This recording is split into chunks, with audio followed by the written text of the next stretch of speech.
1, 2, 3. Hello from the other side. I'm Tom. I'm Galen. And this is your 15 minutes of FUME. Today we are not only on the other side of the house. We left the living room. Due to construction noises. We're also on the other side from each other. We have reversed roles. It's weird. Now I am the, let me see, when they're looking at you, are you on the right or the left? You're on the right. Now I'm on the right, you're on the left. It's like the hemispheres of your brain have just like converged and crossed over. That's just how it's going to be for a moment until the lovely, overpriced 2-bedroom apartment across the way from us is fully renovated. Mm-hmm. I don't know, maybe they'll take a day off and we can film then. Try something else. Did you shut the front door? Did I shut the front door? I shut the front door. Oh shut my the god. Front door. So, today, the good news is that we are here to sniff selections from the Winter 2020 collection known as Lux Brumalis. Winter, whooshing winds. Oh, cold on my face.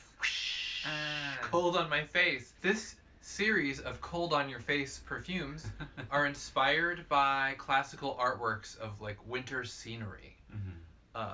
And I say classical, I mean the perfumer Elizabeth wandered through the stuff that she found most evocative, the things that she wanted to translate into scent. So we're talking color palettes, we're talking mixtures of man-made versus natural elements, we're talking frozen landscapes in far-off places, we're talking about landscapes that seem closer to home, just a wonderful assortment of wintertime scenes that you can now smell via the magic of synesthesia. Wow, wow, wow, wow, wow, wow. Do we have any questions before we begin? That is the face of a person with no questions. So we have just turn into a mannequin. I would love to do I don't have any questions. I had to think about an edit here where then you just become a mannequin for a while, kind of like in the Fantastic Mr. Fox. Yeah. So first off, we have 10 out of 13 of these perfumes. The remaining 3, if we get our mitts on them, we will be sure to keep you, informed about our impressions of as events unfold. But to begin with, the first one that we have is, and pardon me in advance, GEBIRGSSCHLUCHT im Winter. I think that's German. GEBIRGSSCHLUCHT. Okay, if you think this is crazy to pronounce, imagine that the early notes about this in the production side of things were like scrawled in a Sharpie. And I had no idea at first what this was in reference to. I don't know. So this is based on a painting by Karl Blechen. It's just sort of a beautiful, frosty-looking winter scene with what looks like a dead tree or terrifying wraith, to the extent that those are distinguishable, especially at night. Terrifying. The scent is indigo blossom, tobacco absolute, oak moss, cypress bark, black vegetal musk, and candied blackberry. Whoa. Have you smelled this already? I have not. I have no idea. Oh, wow. Okay. So first thing on the nose, I'm getting candied blackberry, like... Definitely smelling that. Right there. Like a lovely purple firework. But... I also smell the tobacco. On the other side of my nose, yes, you get the dry, scratchy cypress tobacco. So it's got like this really great sense of like this like tart sweetness, but then this kind of dry kind of creepiness. I wonder if this is the same musk as in snake oil, which is also vegetal musk. And that indigo blossom is familiar from a scent we released earlier in the year, and I can't tell you what, for the life of me, what that might have been. Don't tell me. Well, I can't. I don't want to know.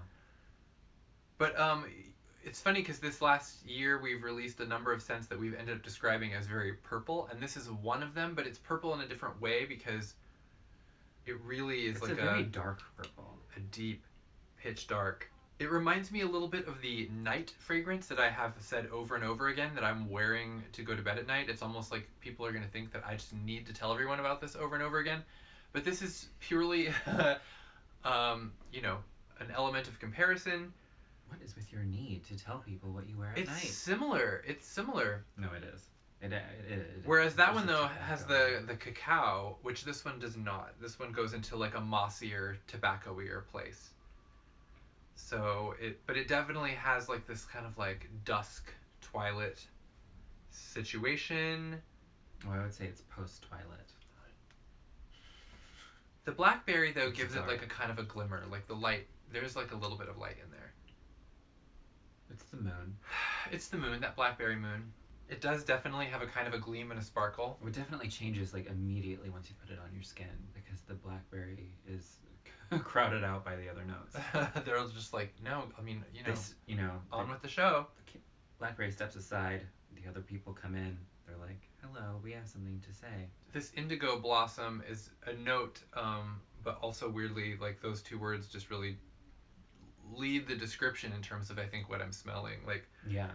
just the association. There's just like this like kind of blooming purple darkness, and it's kind of sweet, and like there's like a comforting element to it, but it's not without its hazards, we'll say. You know that thing they say about freezing to death and how you feel warm before it happens?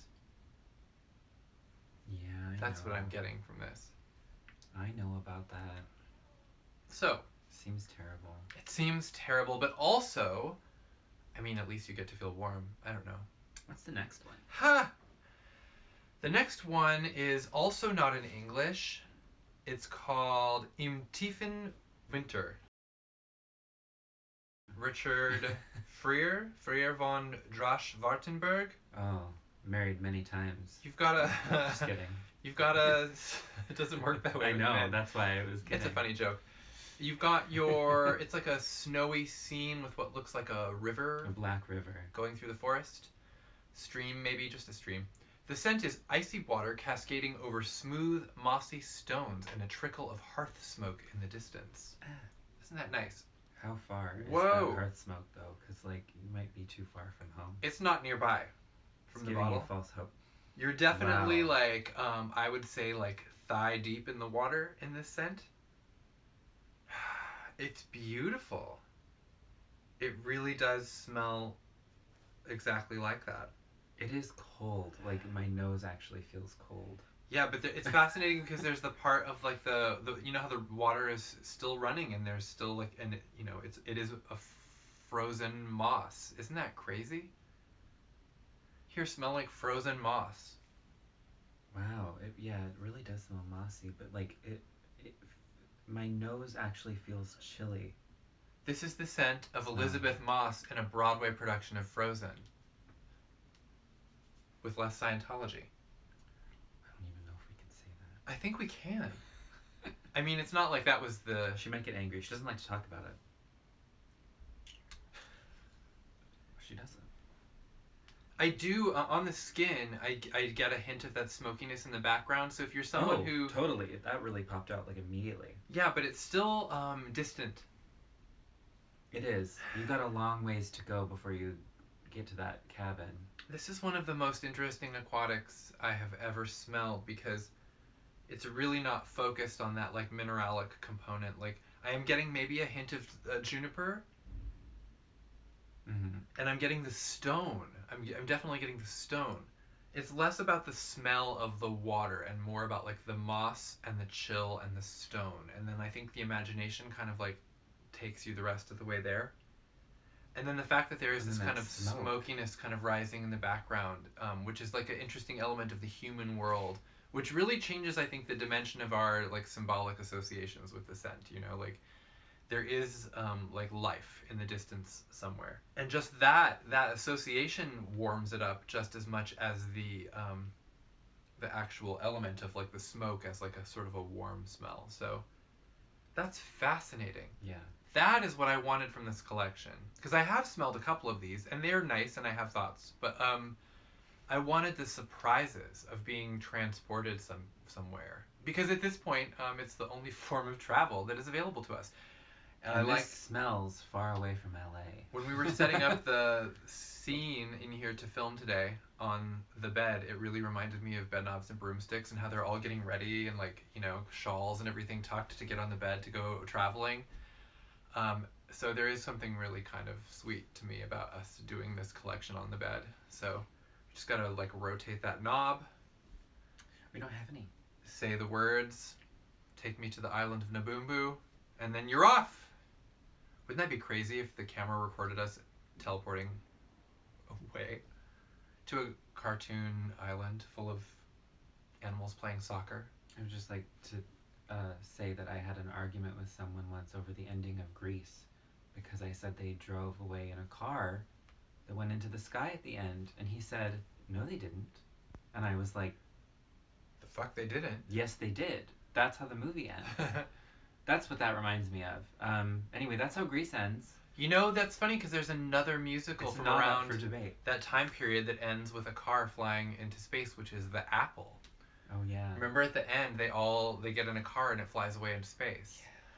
What was it about the 80s? They just wanted to go to space. Casually. Like, you can just drive there. Or was the Apple 79? Anyway, I feel like we've wandered off track. We sure have. Who, us? A tangent? No. Okay, so next we have, oh my god, this is, Beth, you're killing me. KLOSTERRUINE im Winter mit Blick auf HEISTERBACH. KLOSTERRUINE im Winter mit Blick auf HEISTERBACH. I tried. You know. I tried. That. Like, even if I'm going to do like a Duolingo thing, it's probably going to be Spanish because we live in California. So, sorry German ancestors, sorry German listeners. By Karl Georg Adolf Hasenpflug. You know. Yes. Well, this is a beautiful painting that's like from the insides of what looks like a ruined temple, but like that with an open air entrance that goes straight out into the snow, which is like, what a life. I just imagine, you know, of course, you're like, oh, it gives you this immediate sense in the painting of like taking shelter in a place that is sort of like semi-protected, and then there's all of these like weird elements of like this crumbled religious structure. Anyway, the scent is crumbling marble under a blanket of snow, echoes of incense smoke, and crushed frankincense tears. Remember we were just talking about incense tears the other day. Wow, crushed frankincense tears. It sounds like a 90s goth album or song or something. Wow. So immedimently more frozen even than the Frozen River one. Yeah, there's like an instant chill to it that is like a sort of a mentholated quality. Yeah. But I'm definitely smelling like ceremony incense. Also, I know that frankincense, to my nose, when it's really concentrated, has like a kind of a mentholated smell. Like it's like your nose doesn't even know what to do with it. So I'm definitely getting the snow and the frankincense, and on the skin maybe I'm gonna, like the stone note, the marble, may be more difficult to detect in this scenario because some of these others, I mean, you've got frankincense coming at you full blast. It is warming up on the skin because at first all I got was the chill, and now I'm getting the smoke, and the incense is just kind of like filling the space. So it gets this weird feeling like the painting is kind of coming alive. I'm in it. I'm in the painting, just like that little girl in The Witches. Oh no! Now you'll never get out. So this is just like a nice smoky frozen frankincense. Which is really strange. When I say descriptions like that, and I'm just like, wow, I just didn't know that was a thing that would happen, and here it is. Here I am talking about it on camera. Frozen frankincense. When it says incense smoke too, I definitely think there's other incense in there. Yeah. I think there's probably myrrh in the incense smoke because I can smell the smoke kind of sweetening up. Mm-hmm. I'm tracking that to myrrh. I have no confirmation from the perfumer if that's the case. This is an interpretive experiment. Yeah, really strange. It's how much it is snowy and incense smoky. Yeah. It makes me wonder if this temple is not... I can detect the marble as well. As vacated as it might seem from the picture, and like maybe you shouldn't take shelter there because the cultists will be returning any minute, and you will end up hiding and watching them do some ritual, but then like you'll make a noise by accident, and then they will find you, and you'll get sacrificed, and it's all because you... This intruder seems just right. It's like Goldilocks and the three occultists. You're the one we've been waiting for, and you're like, oh, thank you, thank you, thank you. No, it's not good. Could I have some porridge and maybe take a nap before you kill me? No? They're not giving you porridge, man. They don't have porridge. I feel like if there was meant to be porridge in this scenario, it would have shown up in the scent. Right. Goldilocks has no idea what's coming. It's definitely not as frozen on the skin as it's like it's gradually warming up. It is. The snow is melting. Taking shelter. Okay, so next we have Last Tavern at the Town Gate. Oh my gosh. German sounded so good. Is that English? I barely even recognize it anymore. Out of all of the paintings, this one really struck me because this is kind of the most in the human world one. It's kind of like it looks like maybe a village square, or like on the edge of the village where there's just like actually like stuff and human things and buildings, so you're not like that alone, but it looks like it's at dawn or at sunset when there's just no one around, so there's this very strange chill of isolation. Mm-hmm. The scent is vivid red musk streaked with sleet, hearth smoke, a glimmer of lemon rind, and yellow amber and oak-aged whiskey. There's that tavern smell. It's like there's a toddy waiting for you inside the tavern, if you can make it that far. I like how, and again, because of, I think, proximity to shelter, this is like the warmest one that we've smelled so far on the nose. Yes, though there is sleet. There totally is sleet, but that detectable sleet. That musk and lemon are both kind of present from the very first sniff. It's got a glow right from the beginning. And of course, with the whiskey and the hearth smoke, it has this kind of like sobering kind of, it's ironic that I said whiskey and sobering, but you know what I mean, like in terms of the tone, it's like a little darker and smokier. But I like that there's like these like brighter notes, like the amber and the lemon and stuff sort of just kind of dancing along the top. There's like, it's jolly. The tavern is not like, the tavern is occupied. There are a few old timers in the tavern who are drinking and swapping stories, like the one about that person that got sacrificed in the temple over yonder. They called her Goldilocks. Oh my god, I can't believe it ended up with Goldilocks. Goldilocks and the three occultists. What, none of you want to write that? Fine, I'll do it. Spend 10 minutes writing it. I think you'll have 2 minutes to spare, but, you know. Oh. I like this. Yeah, I mean, on the skin, it changes from the bottle. Amber is really nice. It is a really nice, rich amber. And the red musk is nice. Nothing in it is too terribly distracting. Like, it's not overly smoky, it's not overly boozy. The sleet isn't giving it like a really intense minerality. Not too lemony. It's not too lemony. I'd say the red musk is a little bit dominant in this, but like that's just an example of like a good red musk forward scent, but it's still beautifully rounded out by other elements. The amber is nice and sweet. I would wear this. It feels like, it smells almost like it's going to go into a honey place, but because it does not have honey in it, it ends up not doing that. But like those kind of other notes kind of conspire to give it a sort of like a honey scent. Where are we now? Oh, now, okay, this one broke my heart. It's partridges in the snow, and a partridge is a little bird, and the painting is a bunch of partridges in the snow. They're known for hanging out in a pear tree.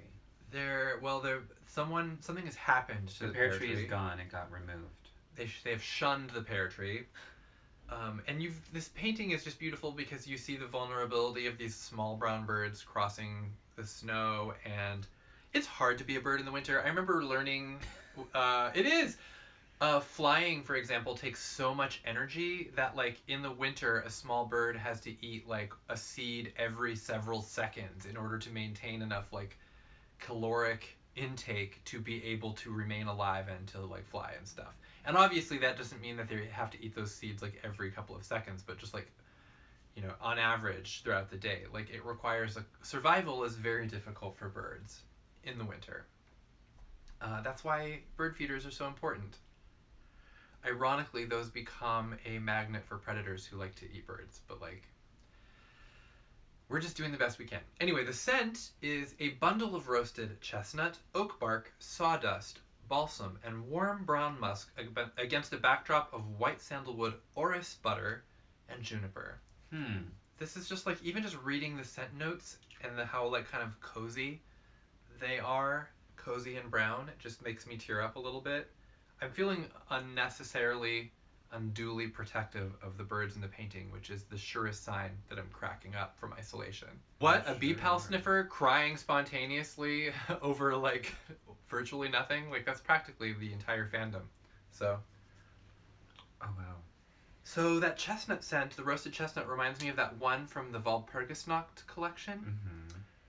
Except for that one was kind of a ferocious and fiery blend, and this is much more just warm and brown and cozy and dusty, and then the balsam gives it like kind of a sticky sweetness. And the frozenness, like, and the juniper, for example, isn't like really that dominant. I'm not smelling it yet. It's just kind of a hint. It's kind of a hint, and I like that there's something kind of green in it, and like there's life in the scent. A lot of these notes are just kind of like quietly alive, if that makes sense. Like a partridge. In a snowbank. And they'll stay quiet if they know what's good for them. Things like the balsam and the orris butter just give it this beautiful smoothness. The musk gives it this smoothness. And it allows scents like the roasted chestnut and the sawdust and the oak bark that have those like small, like the little slightly sharper notes kind of get to show their edge against, but it's overall fairly low contrast because all the notes are kind of really of the same kind of volume, you know? Yeah. Oh, I said volume and suddenly there was a siren. Wouldn't it be funny if we just dozed off? It would be funny. It would be very abrupt too, because like we're pretty awake and we're talking. So for us to just suddenly fall asleep mid-sentence, you know, record it. It I'll can have be. to cut it out. You don't want to get too comfortable. I'm not. Don't worry. Oh, I'm not. Galen is never too comfortable. That's not true. I've been too comfortable. When? Not while filming. Not while filming. What's next? Next is a Renoir. Snow-covered landscape. Simple title. The scent is, I mean, the image is a snow-covered landscape. Blue lilac. I've got a fuzz in my lipstick. Blue lilac, winter narcissus, snowdrop petals, ambergris accord, white musk, ambret seed, and wisteria. Wow. Okay. Oh. Yeah. Yeah, from all those notes I was just kind of like, what the fuck is this going to smell like? This is a chili gray floral. Dang. Chili, like blue-gray floral. I mean, the color palette of the painting as a floral. Sorry this is happening to you. I want somebody, what I want right now is somebody basically to be saying, sorry, this is happening to you, like, to me every 2 minutes that I'm awake. Oh, wow. And one of the complications of that is that everything that everyone's going through is bad. So I'm equally sorry this is happening to you. We just, maybe now, instead of, when we greet each other, instead of saying hello or whatever, we should just say, sorry this is happening to you. You should try on the perfume. Okay. It might cheer you up. Oh yeah, this murky blue-gray floral perfume. Wait till you smell it. Should smell. It's really beautiful. Oh my gosh. It has this like ache of longing. Oh, what a melancholy scent. Wistful. That must be the wisteria. Truly wistful. Truly wistful. Full of whist. And truly just like a blue-gray violet. Yeah, like a smudged, like muted watercolor. I know it's yeah, no watercolor. real That's painting. what I was gonna say. Misty watercolored memories. Yep. Tell it to Renoir. But what is so smoky about this? I mean, it's got to be maybe the ambergris and the narcissus. I think could be like a little bit smoky in the scheme of things. I guess. Does it not have this kind of like dry, almost smoky quality? It's certainly like it does, any sweetness it has in the bottle has evaporated on the skin. Wow. It's really moody. It smells different on you. Can I smell yours? Give me the... I'm amping the lilac. I got lilac still. You are.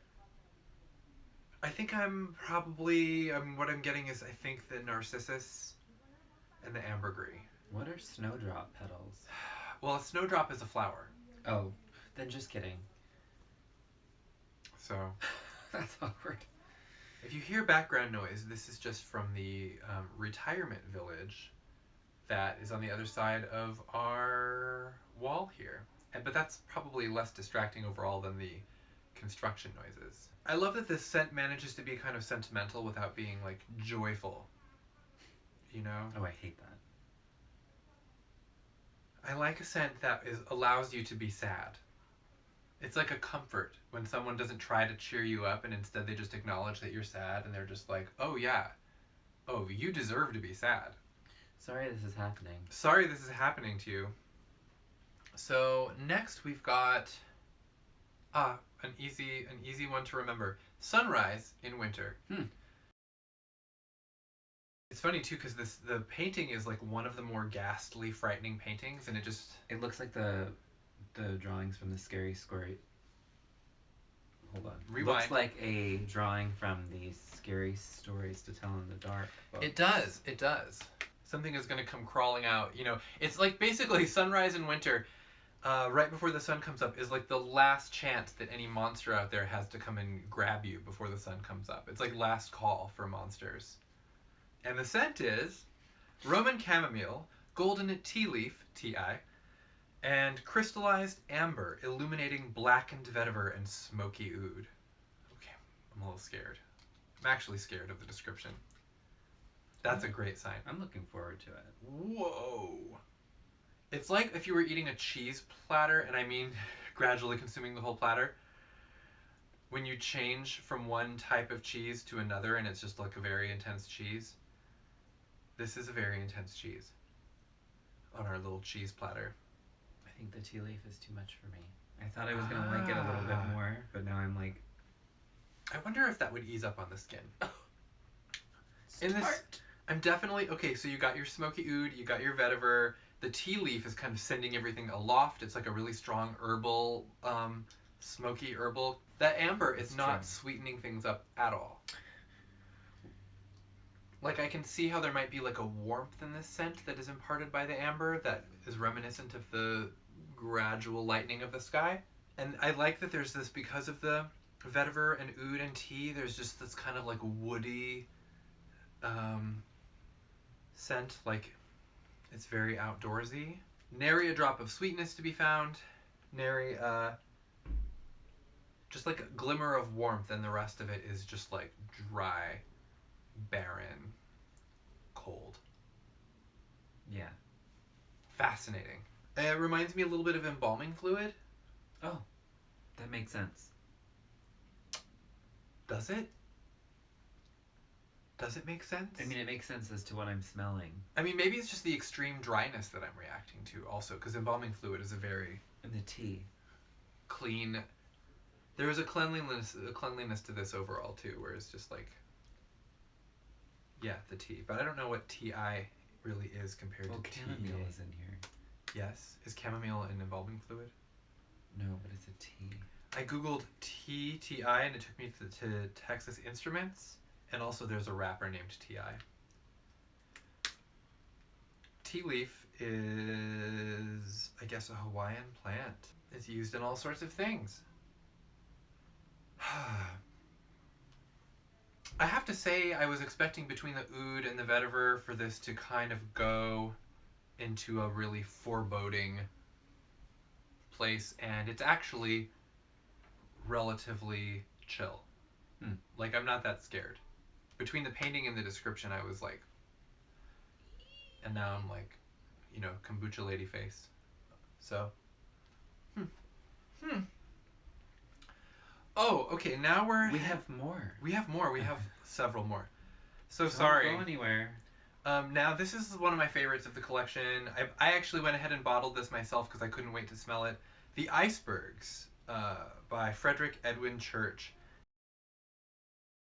This beautiful frozen like Arctic landscape with icebergs, but because it's like clearly at dawn or at sunset or whatever passes for it at the Arctic Circle, there's like these peachy tones, like lavenders and peach, and the scent description really carries the colors from the painting, and it says mountains of ice jutting through an iridescent pool of peach musk, fir needle, immortelle, white moss, crystalline turquoise musk, juniper sap, apricot rind, fleur de sel, white rose, misty orris root, and white amber. That is like a relatively long list of notes for a BPEL blend. You know, there's like a lot going on in this one. Do you want to smell it? A lot. So, in the bottle, first thing when I smelled this, that is some peach. The peach, but because of the frozen quality, when I smelled this, first thing that I thought of is there's this, at the boba place that I go to for boba tea, there's this drink that I get that is a jasmine tea with those like lychee shreds in it, over ice. And this reminds me of it so much. So I guess from the peach and apricot, etc., I'm getting, that's where my brain went to lychee, because it just has that way about it. And the musk and the frozen quality, like there's just something like really cool, warm about it. To me, it's like a frozen, like some kind of frozen cocktail. Which is to say then that a lot of the things in here, which are not necessarily things that you would think would taste delicious, like fir needle and orris root, I'm not getting the rose. Like a lot of these things just like kind of aren't, a lot of the specific notes I'm not able to pick out, which really just tells me how smoothly it's blended. Like I get a hint of the moss rising off of it, and I get maybe a little of what I think is rose, but I could just be psyching myself out at this point. Like it's really hard to tell when you get in with these notes that are just kind of like laid together like feathers, you know, like a pattern of feathers. And they're all just supporting each other so beautifully. So this is like a, oh no. It's fine. Just kick the light accidentally. So this is like a kind of a chilled, fruity incense. The fruitiness of it is so fascinating to me. I don't wear a lot of scents like that. It has a freshness to it, but it doesn't smell like overly clean. And of course, it also doesn't really smell like anything in the natural world. Like if you were there at the icebergs, like it's not what you would be smelling. You're not going to be smelling peach. It's more like it's like a synesthesia thing. Like this is the scent of the colors of the painting. How cool is that? Literally. It's pretty cool. On the skin, it does seem to get like a little like mossier and greener in general. The fruit notes kind of burn off a little bit, but like because it has this musk, it never really, in the amber, it never truly gives up all of its sweetness. So it's just a beautifully balanced scent. I can tell I'm going to be hanging out. This is also one that I'm going to wear in the summer because it is like cooling, but because of the notes, I think it's not going to read as a winter scent per se. I'm sold. This was it for me. This was my favorite one. We're down to the last few. This one is Winter Night Figure on the Bridge. I know. Who is that? Look, do you see them in the background there? I do. It's upsetting. It's like you think you're alone and you're not, and it's like, what's up with that? So the scent, as described, is indigo musk, blackened lilac, wild plum rind. That's 3 words. Wild plum rind, opium tar, tobacco flower, and snow. Fascinating. So like overlap with that one that we smelled earlier that was indigo blossom, and I think that had a tobacco flower also. And yet this is completely different. This one is more about the snow. Oh, that wild plum rind. Not much of a rind on you. The opium tar really changes this. Yeah. It's deeper, it's darker, it's purpley, but it's like even darker, and there's more of a chill in it. I hope that this is the scent of the person, the figure over on the bridge, and then you're just like, you know what, you smell nice. Wait, are you into Bee Pal? And then, you know, like you make a friend. Sometimes the figure on the bridge is a friend. Sometimes it's not. The tobacco is less of a presence here. I mean, it is there. I am noting it. But the opium has really... And the opium winds together with the plum so nicely. Again, it's like because of the color palette, some of these like notes just insinuate themselves together so seamlessly. It can be really difficult. You just kind of get flashes of recognition, but then it just kind of like smooths out into this gradient. Mm-hmm. Number 9 is Winter Scene in Little Russia. Just Little Russia. It's very small. So I don't know, where Little Russia is.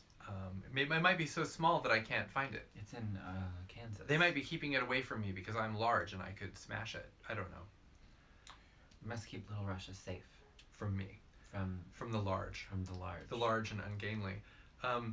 The scent is Bulgarian lavender, white tea, pine smoke, and a haze of snowfall. Wow. Okay. You ready for this? Uh-huh. This is the first lavender that we've run into in the collection so far. And it's in a really different place than anything. Often, like, we've been using a lot of these lavenders in more, like, comfort scents. And in this scent, this is, like, kind of the only source of comfort in the scent is the lavender. Like, there's something kind of soft and, like, you know, even the sharpness of the lavender, at least it's familiar. Whereas amidst the snow and smoke, it's kind of, like, as comforting as it gets. I like it. It's dry. It is very dry. It's chilly, but it has this kind of spike of warmth because of the lavender. You know, I've been collecting creamy lavenders over the past year or so. And this isn't really that. And in fact, if there's any sweetness in it, it's just because of that, like, the juicy pine scent. It is nice. It is calming. Yeah. You know? I would take this with me into a bath. This would be a nice meditation blend, I think. You just get a sense that you're inhaling it and it's going like all the way throughout. The tea has a nice dryness. And it's cool. It reminds me of like how when you're fasting or like for whatever reason, you know, not indulging in like the sweeter things. Like it's like the kind of comforts that you take in the things that you there are no luxuries in it. It's just kind of like the basics and the necessities. There's no caloric value in any of the notes, and you just end up like enjoying these things on a deeper level because that's like the only form of comfort you have when you're going hungry for a stretch. Like there's kind of a weird emptiness and hunger in it, if that makes sense. And then these like very specific, like calming, soothing, comforting elements that are just like, it's fine. We'll have a big feast later. A bean feast. If we survive. A bean feast. I just don't need a bean feast perfume, I don't think. Don't think so. And that brings us to the last one that we have, which is Winter Sunset. And this is like a proper apocalyptic style, bright red-orange sunset that's like lighting up the snowbanks, and like if you were, you know, a peasant, you know, freezing to death in the winter, you're just like, you think you're tripping balls and that God is coming. So the scent is a radiant inferno of blood orange, sheer amber, tangerine, clove husk, red cedarwood, and red myrrh, bursting against jagged peaks of black pine, fir needle, and snow white musk. Whew, I mean, I'm tired smelling it. I'm tired. We've done a lot of perfumes today. Wow. Wow. So, I'm not even sure what I'm smelling in the bottle. these aren't like, it's not like a really robust, juicy, you know, fruity scent. I know that we've, you know, blood orange and tangerine, right? These are like aromatic flourishes. It's not like the juice is loose here. There's like a weird creamsicle quality to it. And I'm not saying that because there's not like the vanilla, but there's like, I think it's because of the amber meets the orange, the amber, orange. and the snow musk. Yes, yes. Now, granted, we're dealing with some other notes here, like the pine and, you know, cedar and stuff that take it. It's not like a gourmand creamsicle scent. Don't at me. However, there is something really pleasant about where like the dryness of these like orange notes meet the sweetness of the amber, meet the like the frozen quality of the snow musk. And it's actually just really pleasant. It gives you kind of like warm and frozen at the same time. There's just something like deeply comforting about it. It's wonder like nature's creamsicle smell. Nature's creamsicle.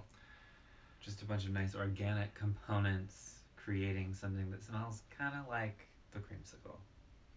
Also with the because of the orange, the blood orange and the clove and the frozen quality, I think that this is going to be comparable to the blood popsicle scent that we do. Yeah. Weirdly, this is I think a little just like a little warmer and more inviting. Am I crazy?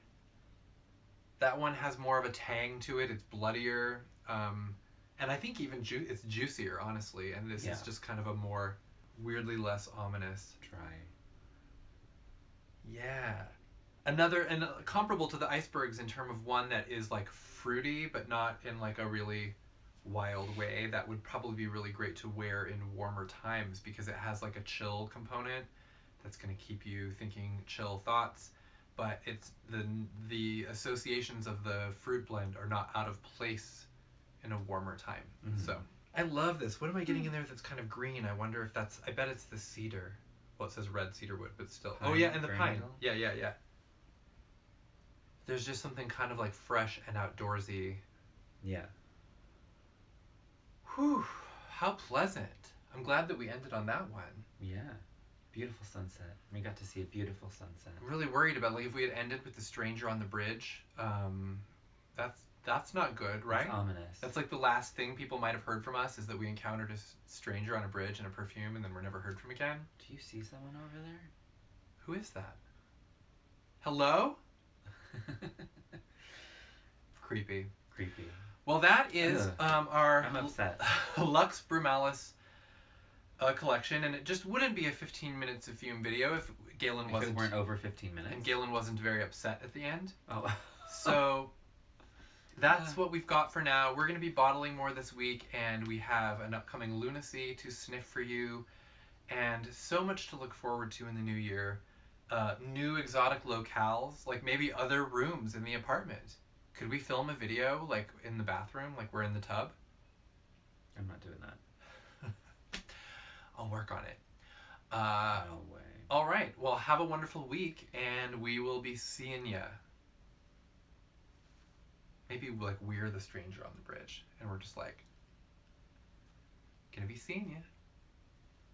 Bye-bye. You there.